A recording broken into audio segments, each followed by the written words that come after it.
Roles and responsibilities of the American Civil Responder, ACR.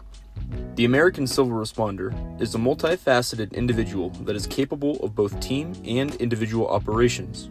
Their goal is to develop their community resiliency by standing ready to respond to a myriad of contingent potentialities that require the nuance of a local. Similar to the way advisors or American Special Forces operate, the ACR is expected to advise, assist, and accompany the members of their own communities through events of civil social distortion. In order to facilitate this, organizational structure is extremely helpful but not required. This being said, it is vital to both the individual and the organization that each member is able to ensure their own supplies. This includes not only the basics, food, water, and shelter, but also supplementary items like ammunition, fighting gear, fuel, tools, vehicles, and other force multipliers. While long-term storage is the commonly agreed upon method, it may be much more likely that maintaining supply chains with the individual's locality is the better option. Think of this in the way that the American National Guardsmen must maintain their lot in life while simultaneously standing by to receive the call to muster. The difference being that the ACR has no state-funded infrastructure or supplies and must have far more accountability for themselves. While individual function is required, operating in a team or organization is far superior. This allows for shared provisions, equipment, education, and connections. Furthermore, organizational structure should be as tightly based around localities as possible. The smaller the better. The smaller the area covered, the quicker and more thoughtful of a response is possible.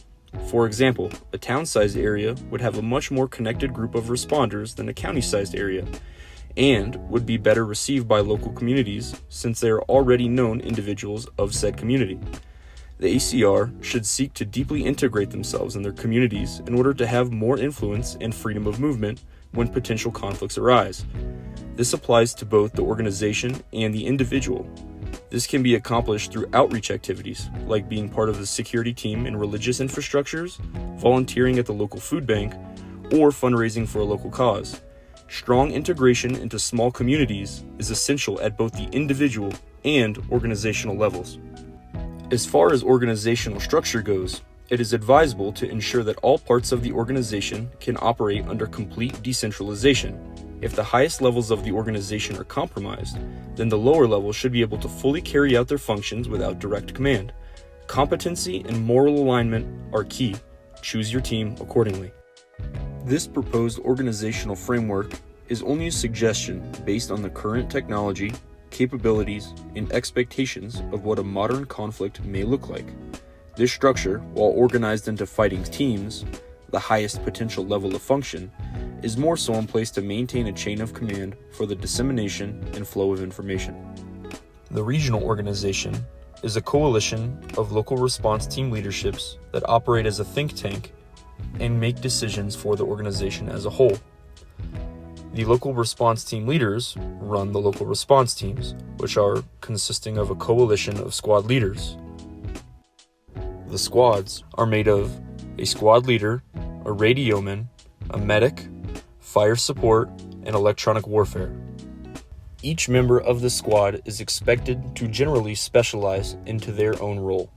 The squad leader is responsible for directing and disseminating information to and from the squad level to higher authorities, as well as making decisions for the squad. The radioman is responsible for maintaining all communication with external elements, as well as maintaining squad communications. The medic is responsible for primary medical care within the squad. Fire support maintains the capacity to provide additional firepower on demand. Conceptually, this is done through either accuracy, volume of fire, or a combination of both through a heavy-barreled system. Electronic warfare is responsible for all electronic operations, such as ATAC, jamming, and drone operations. It should be mentioned that all members of the squad are responsible for the roles and duties of every other member in their squad. Should something happen to an individual inside of a squad, all other members should be able to pick up the slack of their job and do so with competence. Call sign should be a function of the organizational structure. Call sign should be the local response team's moniker, followed by a squad number and then a team position. Team monikers should be 2 syllables or less for the sake of brevity. For example, If your local response team's moniker was Black Dogs, their call sign would be Bravo Delta. So the medic on the second squad of the Black Dogs would have the call sign Bravo Delta 23.